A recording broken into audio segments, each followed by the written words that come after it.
Olá, tudo bem? Meu nome é Elvio e nós estamos aqui em mais um episódio do História Sem Nó.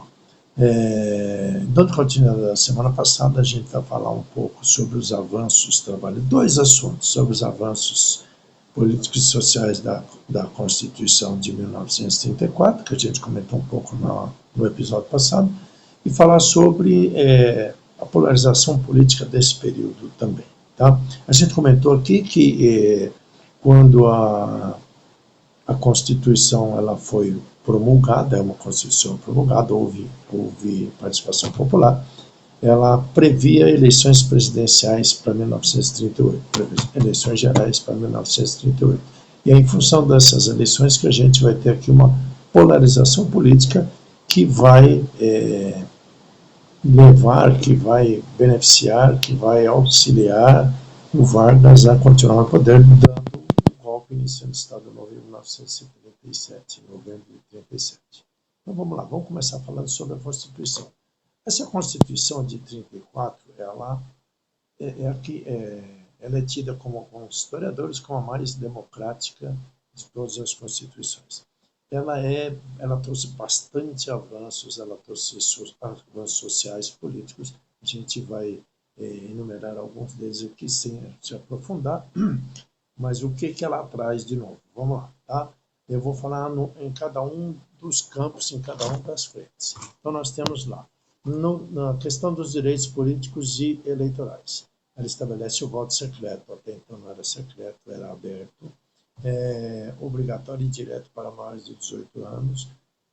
Mulheres passam a votar a partir daí, consagrando, na verdade, consagra o voto feminino. É uma conquista do Código Eleitoral de 1932 e que passa a fazer parte da Constituição de 1934.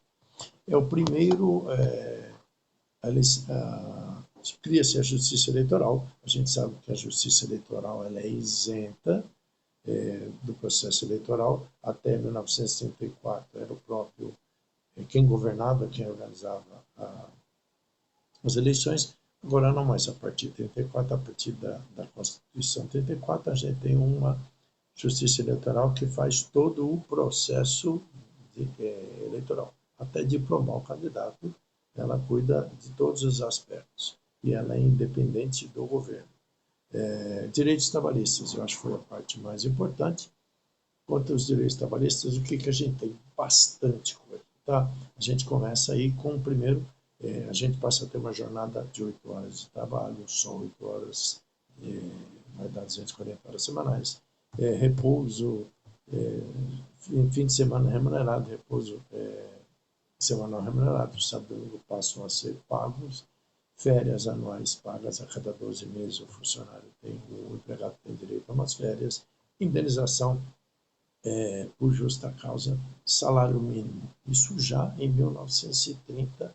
Então, na verdade, a gente percebe que ela é bem avançada em relação ao que a gente tinha. Muita coisa a gente tem até hoje, graças à CLT. Quanto aos direitos trabalhistas, ela vai trazer, além disso, a justiça do trabalho. Então, a gente passa a partir da Constituição de 84, ter o juiz do trabalho, a justiça do trabalho, que vai mediar conflitos entre o trabalhador e o patrão com relação ao cumprimento das leis trabalhistas, com relação à demissão e essas coisas todas. Tá? Na área da educação, determinou-se, a Constituição 34, ela torna obrigatório o ensino primário. Até então a gente não havia uma preocupação. Então, a partir de 84, cria-se o ensino primário. Porém, embora ela seja dever do Estado e direito de todos, isso vai ficar a cargo dos Estados, assim como é hoje.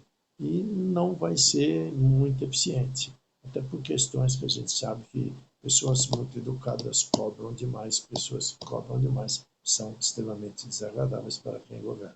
E a gente não pode lembrar que o governo de 34, que vai ao período Vargas, a ideia é conciliar avanços trabalhistas com a questão, avanços sociais com a questão do voto. Tá? Ele vai vincular, a gente comentou isso no episódio passado, uma série de aspectos trabalhistas a relação com o governo, a criação de sindicatos e tudo mais. Tá? A gente viu que cria sindicato, carteira de trabalho, essas conquistas iniciais, elas são conquistas que o Estado dá, porém vinculados, os direitos trabalhistas estão vinculados a sindicalizar-se. E o sindicato foi criado, no caso brasileiro, pelo governo, pelo Estado, e com objetivos de garantir a manobrabilidade do trabalhador com relação ao voto. Na defesa do cidadão, a gente, já em 34, cria-se um mandato de segurança e ação popular, tá? Contra abuso de autoridades, que a gente tem até os dias de hoje, isso só foi ampliando. Então, como a gente percebe, a Constituição de 1934 ela é bastante democrática, ela tem bastante avanços sociais e políticos. Tá? Então, eu diria que ela foi extremamente importante, talvez das constituições, a mais importante de todas. E aí a gente começa entre 34, pensando em 38, nas eleições, retorna-se o pluripartidarismo, e aí a gente começa uma mobilização em prol de eleições gerais de 38. E aí é que começa uma radicalização.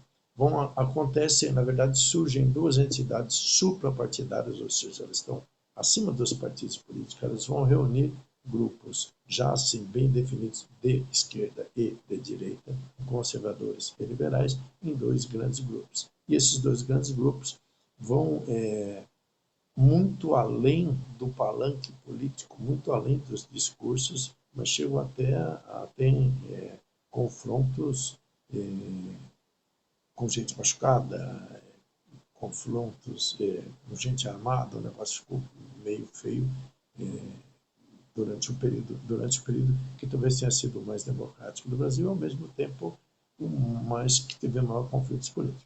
Então a gente vai ter de um lado, nós temos lá duas agremiações, a Ação Integralista Brasileira. Esse grupo foi fundado em 1932 por Plínio Salgado. Plínio Salgado era um escritor brasileiro. Ele, na semana de 22, ele era do movimento das Antas, que defendia, entre outras coisas, que a linguagem oficial do Brasil fosse o tupi e tal, aquela coisa toda. Ele defendia o quê? O que mais? Nacionalismo extremo, autoritarismo, e olha que coincidência, o lema dos integralistas é Deus, Pátria e Família.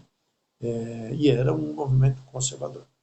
Na verdade, muito parecido com a nossa direita atual, de 2026. E do outro lado a gente tem a Aliança Nacional Libertadora, a ANL, que foi fundada em 1935, por Luiz Carlos Prestes, aquele Luiz Carlos Prestes da Coloma Prestes, e que vai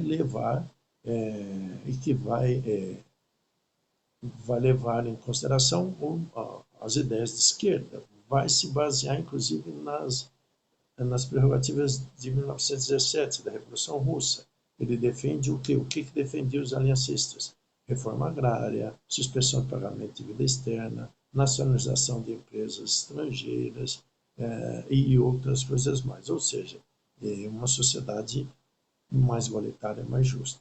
E aí a gente vai ter um problemaço entre os dois, porque não se batem aí, não vai funcionar, não vai dar certo, porque os integralistas que vão se apoiar, inclusive, nas ideias do nazismo, são conhecidos como galinhas verdes, ou nazistas caipiras, e baseiam-se na ideia do nazifascismo mesmo. E, por outro lado, a gente tem um outro grupo que se baseia nas ideias da Revolução Russa de 1917. E isso não vai prestar. A gente vai ter um período de muita violência política, de muito radicalismo político, até que dois eventos acontecem aí.